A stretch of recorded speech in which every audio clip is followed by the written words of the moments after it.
Naniniwala ka ba na love is give and take? Give and take. Okay. Love sa akin, para sa akin is ikaw yung nag-give. Hindi mo i-expect na mag-take. Kasi normally naman, kapag mahal ka din ng partner mo or kung sino man yan, mag-give din yan eh.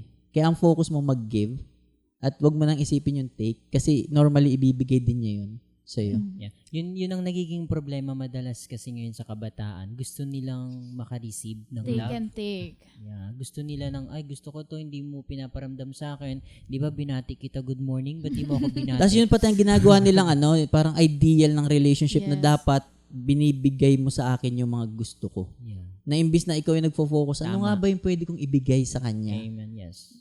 Huwag mong isipin ano yung gusto mong matanggap. Ang isipin mo, anong gusto niya na pwede mo maibigay sa kanya. Parang lately ko lang ata ito nabasa sa Facebook or kung saan. Ang love talaga is seeking someone's happiness lagi. Yung siya yung mapasaya. Siya yung mapasaya. Kasi ngayon sa panahon ngayon, ang laging tanong natin, paano ako magiging masaya? How can I be happy? Pero ang love, paano ko siya, ayan, alam mo yun, mabibuild up, mapapasaya, i-give yung kaya ko sa kanya.